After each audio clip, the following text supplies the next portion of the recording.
Ini adalah ceritaku, di mana saya selalu bilang ke orang lain bahwa perjalanan hidup saya di dunia teknologi ini bukan karena saya itu merasa jago, tapi karena dunia memaksa kita untuk ngerti. Awalnya, saya itu cuma anak jaringan.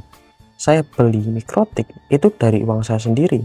Bukan karena mau pamer, tapi karena saya tahu alat yang dipakai banyak orang itu pasti ada umurnya. Ada port yang sudah mati, ada adaptor yang gampang rusak, ada konfigurasi yang kalau salah sedikit bisa bikin satu lab jadi kiamat kecil. Saya pernah lihat teman saya kena marah gara-gara dia ngebongkar PC dan ada pin. Nah, pin di sini itu dia itu patah yang menyebabkan dia itu tendanglah oleh guru. Tapi saya sendiri berpikir, jadi sebenarnya dunia teknisi itu keras, dan kalau salah sedikit yang rugi itu diri kita sendiri. Dari situ saya belajar satu hal, kalau memang mau paham dunia teknologi saya harus turun tangan sendiri. Tapi kalau ngelihat realita, saya pernah dulu ngulik DKV, gambar digital, 3D model, robotik yang pakai Arduino. Tapi pada saat itu yang kesampaian itu di DKV sama di robotik. Saya dulu itu pernah beli Arduino, sama kalau yang ngulik DKV itu saya pernah beli yang namanya Huion. Huion itu kayak papan untuk gambar. Nah, tapi kan kita harus ngeliat juga, dana selalu jadi batasan.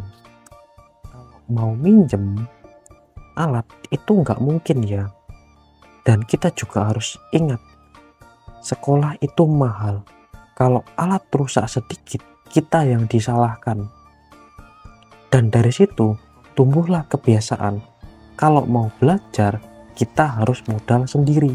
Meskipun sedikit, kita paham, walaupun pelan, kita bisa dapatkan itu dengan jerih payah kita sendiri, dengan menabung.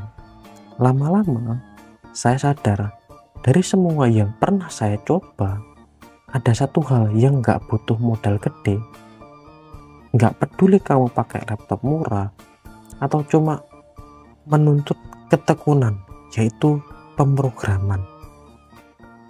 Di situ saya merasa bahwa ini bukan karena saya itu tiba-tiba jadi jenius ya, bukan karena juga bayangan bahwa gajinya itu sampai 2 digit lah, enggak, tapi karena pemrograman itu satu-satunya ruang di mana keterbatasan itu enggak dianggap dosa. Yang penting saya belajar, yang penting saya paham alur, yang penting ini sebagai hobi. Saya bukan orang yang lahir dari fasilitas. Saya tumbuh dari ruang minim, alat second, eksperimen yang sering macet di tengah jalan, dana seret. Tapi dari situ saya juga belajar bahwa cara berpikir logis, cara bertanggung jawab, dan cara bertahan. Dan mungkin itu alasannya kenapa saya memilih pemrograman. Bukan karena saya mampu, tapi karena dari semua jalan yang ada, ini adalah satu-satunya jalan yang menerima orang seperti saya, yang cuma punya rasa penasaran, sedikit uang, dan kepala yang keras.